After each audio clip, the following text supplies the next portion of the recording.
So on December 9th, 2020, at approximately 4 o'clock in the morning, the police attended at the Dumas family residence in the West End, claiming that there was a complaint that Pacey was in possession of a weapon earlier in the evening at a different location.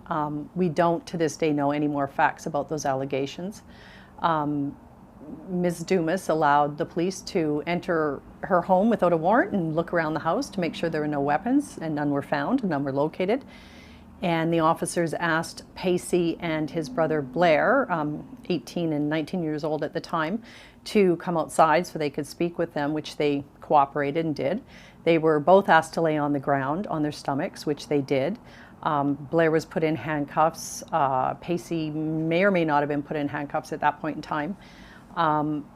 While Pacey was laying on the ground under police control and custody, surrounded by 4 or more officers, one officer, as stated by an eyewitness who watched the entire event unfold, was screaming and yelling at Pacey, appeared to be very agitated, and then all of a sudden ran at him and football style kicked him in the right side of his head.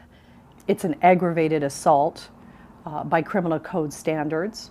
It's being investigated to determine if Section 25 of the criminal code applies to assist the officer in any way in terms of whether or not his use of force was appropriate. But when you have a kid, and Mr. Dumas at 18 years old, a teenager, is a kid, 5'7", 110 pounds, surrounded by multiple armed officers laying face down on the ground. He was no threat to anyone. He was unarmed. There's no conceivable explanation for why he suffered the injuries that he has suffered and will affect him for the rest of his life. I didn't remember my stay at the hospital. I remember going to go visit with my buddy, but after that, I don't remember nothing else throughout the night or my stay at the hospital.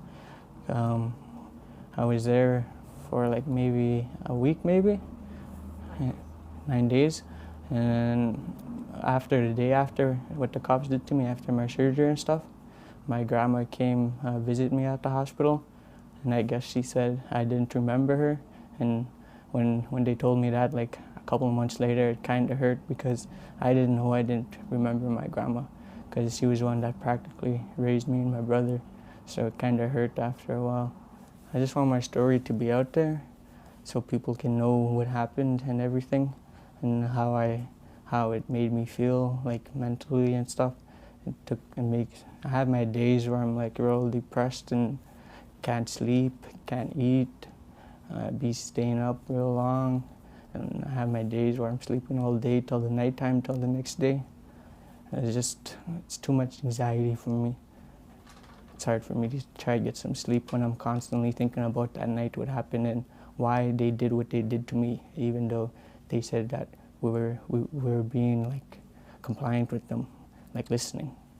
It just makes no sense. Why did they have to kick me and then drag me after they're done kicking me? Even though me and Blair weren't even resist. Oh, me and Blair weren't like doing nothing. Like we're listening to them. Like it doesn't. That's what I think about the most. Like, what was the purpose of what he did? I didn't really think it was a big deal, but it's a pretty big deal now that I think about it, because I could have lost my life. I was in the ICU and everything. I could have lost my memory. It could have been worse, but I'm still me, and I'm happy.